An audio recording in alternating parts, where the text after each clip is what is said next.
নাচে গানে পঞ্চম বর্ষপূর্তি উদযাপন করল বনী শিক্ষা একাডেমি শিলচর। বনী শিক্ষা একাডেমি শিলচরের পঞ্চম বর্ষপূর্তি উপলক্ষে রবিবার বিভিন্ন অনুষ্ঠানের আয়োজন করা হয়। এদিন স্থানীয় গান্ধী ভবনে প্রদীপ প্রজ্বলনের মাধ্যমে অনুষ্ঠানের শুভারম্ভ করা হয়। পরে রবীন্দ্র ও নজরুল গীতি সহ নৃত্যানুষ্ঠান পরিবেশন করেন আয়োজক সংস্থা সহ অন্যান্য বিভিন্ন একাডেমির সদস্যরা। অনুষ্ঠানে এত অঞ্চলের দুজন বিশিষ্ট ব্যক্তিদের গুণীজন সংবর্ধনা প্রদান করে সম্মানিত করা হয়। আগামীতে আরও বড় পরিসরে অনুষ্ঠান আয়োজিত করতে সকলের সহযোগিতা ও আশীর্বাদ কামনা করেছেন উদ্যোক্তারা। অনুষ্ঠানে সমাজসেবী সোনালী চৌধুরী, ডক্টর শাহিন আহমেদ বরভুইয়া, আলিফউদ্দিন তালুকদার, মনোরঞ্জন মালাকার, নবনীতা দে সহ অন্যান্যরা উপস্থিত ছিলেন। নিউজ ডেস্ক রিপোর্ট, শিলচর সংবাদ। From bottom of your heart, and you should not speak loudly in front of your parents, especially in front of your mothers. And you know, new education policy came into existence, NEP 2020. You know, under the leadership of Narendra Modi ji, the new education policy gives much more importance on cultural activities.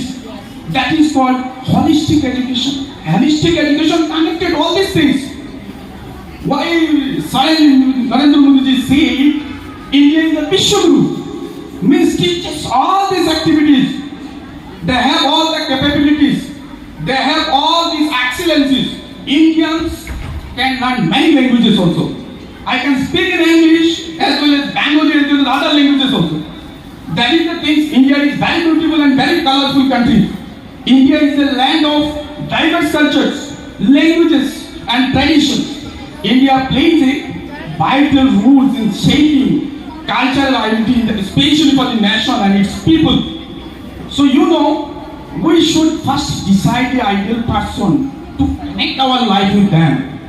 Whom to connect? You know, India is very colorful country with the different diversities, ethnicities and existence with us our life.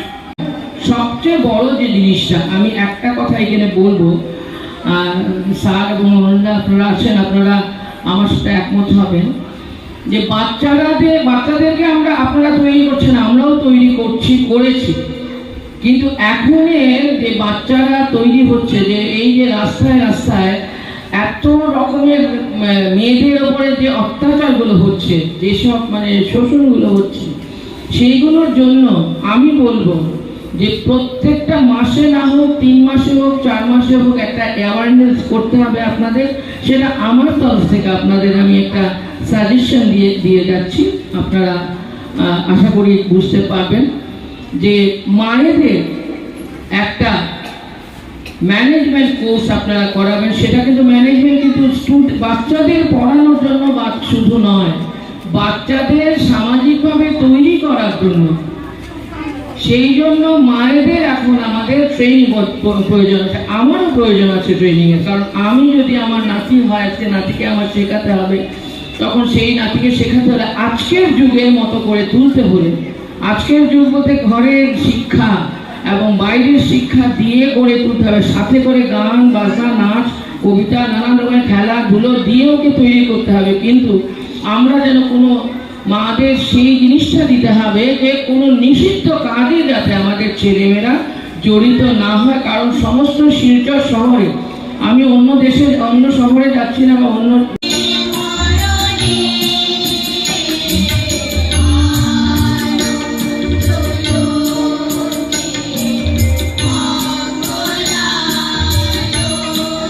তাকে সম্বর্ধনা জ্ঞাপন করুন।